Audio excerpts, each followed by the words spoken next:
It might sound too philosophical, but it's unacting acting or acting unacting. You've lost me. I have. Bruce Lee was a legend in every sense of the word. This martial artist touched the hearts and minds of many around the world, either through his outlandish fight scenes or the serenity of his philosophical musings. By the time that Bruce died in 1973, he had already built a time-defying legacy, despite being just 32 years old. Many of us weren't even alive back then, but we sure do remember the famous martial artist and movie star. Although Bruce had many talents and skills, his martial art chops were definitely his top selling point. This man was so awesome, in fact, that many believe that he could have been superhuman. And in this video, we'll explore some evidence that lends credibility to those claims. Join us as we have a look at 10 pieces of evidence that prove that Bruce Lee was superhuman. Number 10. The Dragon Flag. Bruce Lee's ascent to the top of the martial arts field was definitely not by accident. He knew from a young age that he was destined to be a great fighter, and he quite literally spent every waking moment of his life honing his skills so that he could be the best that he could be. Now, if you have any experience with fighting, you know that you have to be in peak physical condition, otherwise there's a good chance that you'll be getting knocked on your keister when you take the stage. Bruce, however, was so dedicated to his fighting art that it pretty much bordered on obsessive. According to Bruce's wife, he would spend pretty much every waking moment and free time that he had training. That's how disciplined and focused that he was. Bruce was especially focused on his core, the part of the body that includes the torso and stomach. He believed that this part of the body was involved in basically every form of movement and fighting technique, so he spent even more time developing that. But being the man who was destined for such great things, Bruce was not about to do the regular training drills. Instead, he invented his own workout regimen called Dragon Flag. In Dragon Flag, Bruce would lay flat on a bench and then would lift up his entire body from the bench with nothing but his shoulders touching the surface. From there, he'd hold that position for minutes, raising and lowering his entire body at will, which is probably something I'm going to skip the next time that I hit the gym. Today, Dragon Flag is a staple of many martial arts training programs and exercise sessions, although I don't really think that there's anyone who could do it as impressively as Bruce Lee. Number 9. Bruce caught rice grains with chopsticks. While physical fitness is undoubtedly a great way for any fighter to train, it's also important that they work on several of their instincts, and amongst those instincts, hardly does any matter more than the reflexes. The ability to think fast and react to changes around you is going to help anyone, especially a fighter who's in a bit of a tight spot while in combat. Bruce knew this well, and being the obsessed and focused fighter he was, he worked tirelessly to hone his reflexes so that they could help him while fighting. But while most people would use regular methods to train their reflexes, I think that we all know that Bruce was not one for the regular stuff. According to legend, he would actually throw grains of rice into the air and then literally catch them in midair with nothing but chopsticks. Now, if you've seen the 1984 classic Karate Kid, you'll probably remember the point where Mr. Miyagi trains Daniel to catch a fly with a pair of chopsticks, and I'm pretty sure the movie got its inspiration from the legendary Bruce Lee himself. It was reported that Bruce was a master of this drill and would catch the rice almost every time that he threw it into the air. But there's no video evidence of that, but considering how dedicated he was, I wouldn't doubt that it actually happened one little bit. Number 8. Bruce was unusually strong. Whenever you think of the word superhuman, it's easy to see why one of the first things that comes to your mind is strength. After all, superheroes can pull off amazing feats of strength like they're nothing at all. But if Bruce should be described as being superhuman, it's kind of logical that he'd be much stronger than any average person. And in many ways he was. And merely looking at Bruce, you may easily doubt the fact that he could have superhuman strength. After all, he wasn't necessarily the most muscular or even toned person out there, and with his relatively small stature, it's pretty tempting to overlook his strength. But you'd be wrong. By simply looking at some of his training videos, you could get the sense that Bruce was incredibly strong.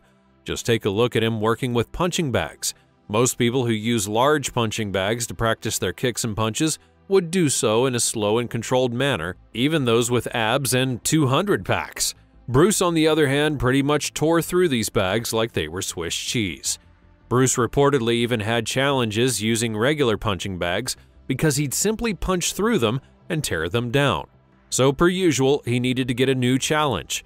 Now, keep in mind that regular punching bags weigh about 50 kilograms, but the bags that Bruce would use weighed north of 135 kilograms, which is almost 3 times the weight of a regular punching bag, and I'm pretty sure that Bruce grew to rip through those bad boys and tear them to shreds as well. So it is safe to say, this isn't a man that you'd like to get a punch or kick from on your lovely body. Number 7. An irregular approach to exercising. Everyone exercises, some of us do more so than others, but that's a discussion for a different day. Amongst the many exercise routines that are available, push-ups and pull-ups are one of the most popular. Today, you don't even have to be a fighter to learn how to do a push-up or pull-up. After all, both exercises offer the best of both worlds.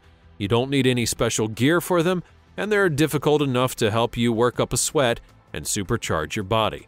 Thanks to their complexity, we all have a threshold of push-ups and pull-ups that we can all perform.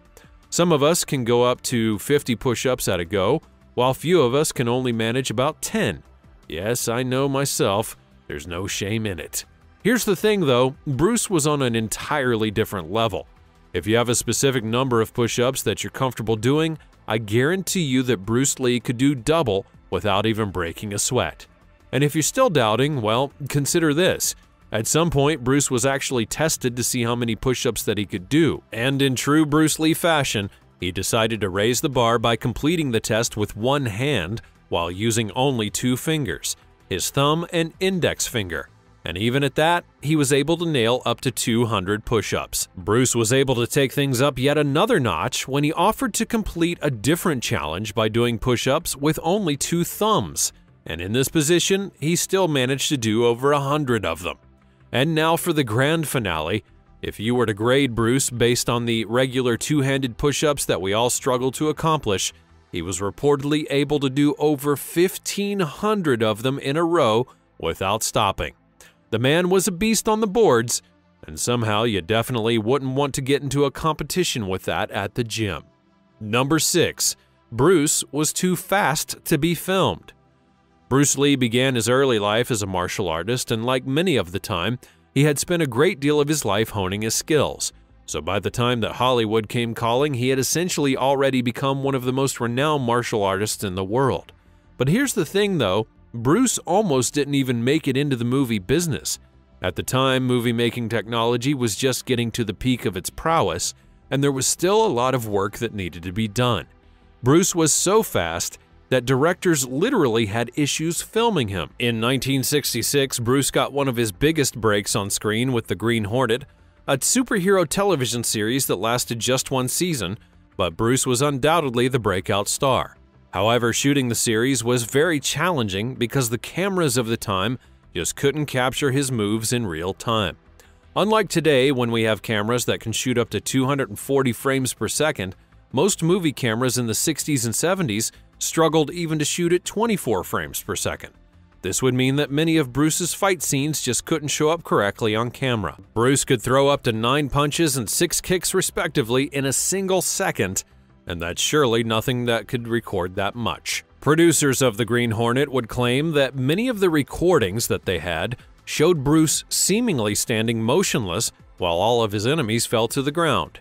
But in reality, the man was just too fast to be captured. Eventually, filmmakers had to ask him to take things down a couple of notches just so that they could follow his actions. Number 5. The 1-inch punch.